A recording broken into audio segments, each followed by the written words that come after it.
और जंग के बीच इसी बीच एक बड़ी खबर मिल रही है। तुर्की ने शक्ति प्रदर्शन किया है। मानव रहित लड़ाकू विमान का परीक्षण किया गया है तुर्की की तरफ से।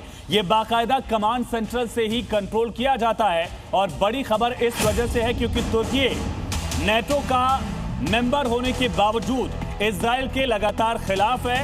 तुर्की मुस्लिम देश की तरह लगातार देखा जाता रहा है, लेकिन तुर्की ईरान का साथ नहीं दे रहा है। ये तस्वीर आप देख रहे हैं, ये ऐसा लड़ाकू विमान जो बाकायदा ड्रोन की तरह ही है, लेकिन कमांड सेंटर से ही कंट्रोल किया जाता है। बड़ा पेलोड ले जा सकता है। उस स्ट्रेट के भी उस पार वहां पर इंडियन नेवी की तैनाती की गई है ताकि ऑयल टैंकर की सुरक्षा की जा सके। हालांकि ईरान बार बार कह रहा है कि वो सिर्फ अमेरिका और इजराइल के ही ऑयल टैंकर को टारगेट करेगा और इन सब के बीच इंडियन नेवी की तैनाती की गई है पर्शियन गल्फ में। ये बड़ा मामला, बड़ी तैनाती अपने आप में भारत के बढ़ते वैश्विक ताकत का भी एक पहलू ये दिखा रही है।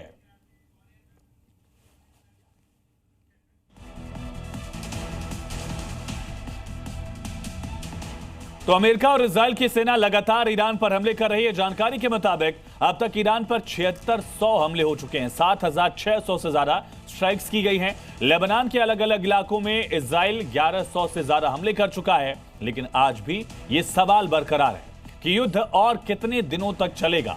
एक तरफ लगातार इजराइल लेबनान फ्रंट पर अटैक कर रहा है। लेबनान में अब तक 8 लाख से ज्यादा लोग बेघर हो चुके हैं। 800 से ज्यादा मौत हो चुकी है। तो जंग में ईरान हर नए दिन के साथ और विध्वंसक हमले कर रहा है, जिसका सबूत है खाड़ी देशों से सामने आ रही बारूदी कोहराम की तस्वीरें। ईरान ने अपने किलर मिसाइलों और ड्रोन के जरिए हॉर्मुज स्ट्रेट को पूरी तरह से ब्लॉक कर दिया। इससे ग्लोबल ऑयल सप्लाई जो है वो रुक गई है। लेकिन अब इसी हॉर्मुज स्ट्रेट पर डोनाल्ड ट्रंप अटैक करेंगे। इसके लिए ट्रंप ने हॉर्मुज स्ट्रेट के पास एक बड़ी तैयारी शुरू कर दी। 2 हफ्ते के महायुद्ध के बाद जंग का केंद्र हॉर्मुज स्ट्रेट बन चुका है।